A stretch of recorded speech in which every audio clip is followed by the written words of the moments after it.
After years of tense rivalry, bitter exchanges, and personal digs, UFC legend Daniel Cormier has finally said the words many never thought they'd hear. Jon Jones beat me fair and square. In a recent interview, DC opened up about the UFC 214 clash and gave Jones the kind of praise fans have been waiting for.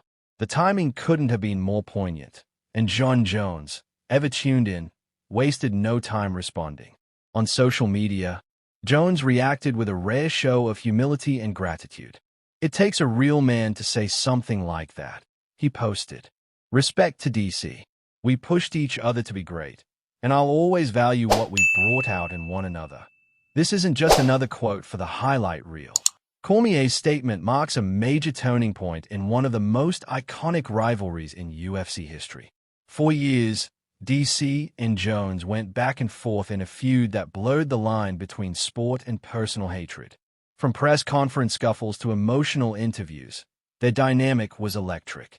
But now, it seems even Cormier can't deny greatness. "He beat me in Anaheim," DC admitted. "And I can say this without question, that was the best version of me. That night, I was never better. And he still beat me." He added, "People forget what Jon did. He came up at 19, went through 3 eras of killers, from Shogun, Vita, and Rampage, to me, Rashad, Gustafsson, Santos, Reyes, and even Stipe. He stayed dominant through it all." While DC's words might surprise casual fans, hardcore followers know this kind of respect has always existed beneath the surface, even if it was buried under trash talk and bad blood. Jon Jones himself has been making headlines for entirely different reasons. Following his controversial retirement announcement, many speculated that he was ducking a potential fight with Tom Aspinall, the surging British heavyweight champ. But with this new chapter of mutual respect between Jones and DC opening, the narrative around Jon's career is being reframed yet again.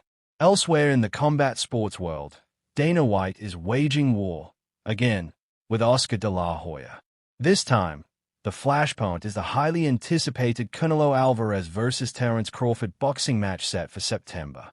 White, recently named the official promoter for the event, despite having no traditional boxing resume, is under fire from boxing purists and rivals, including de la Hoya.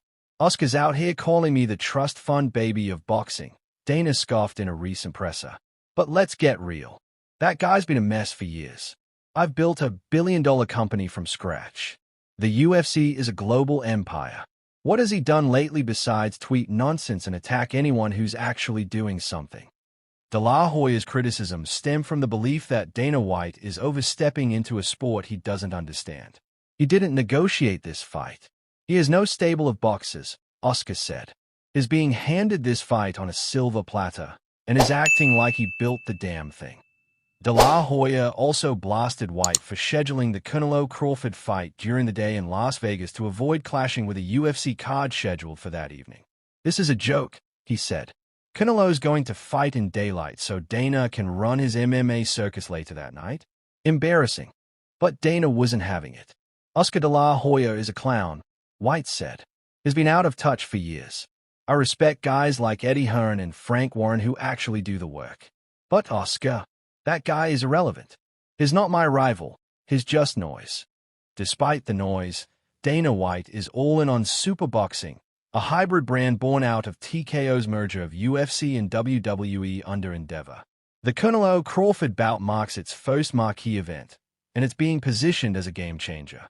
"There's always been this myth that UFC can't touch boxing," Dana said. "That's over. We're coming, and we're doing it our way." Still, not everyone is convinced. Critics argue that Dana's involvement is more PR than substance. Without a roster of fighters, a promotional structure, or broadcast experience in boxing, skeptics wonder if superboxing is sustainable beyond its novelty. For now, though, Dana is undeterred, and he made it clear that while he might respect some boxing promoters, he's not looking to join their ranks. He's looking to replace them. As the Canelo-Crawford circus plays out, the conversation around Jon Jones's legacy continues to evolve. The big question now, will he fight again? While he's currently sidelined, with Aspinall likely facing Cyril Gane next, whispers remain that Jones might return for one final fight. A fitting swan song, perhaps against the interim champ or even Stipe Miocic, still looming in the shadows. But after Cormier's stunning admission and the outpouring of respect across the MMA world, there's a growing sense that Jon Jones may not need another fight. His resume, blemished outside the cage but pristine within it, speaks for itself. He won every time, DC said. Say what you want about everything else, but when it was man versus man inside that cage, he won. Every time. Coming from Cormier, that's not just a statement. That's a legacy. From cage wars to boxing beef, from Olympic-level grudges to backroom business moves, the world of combat sports is as explosive as ever.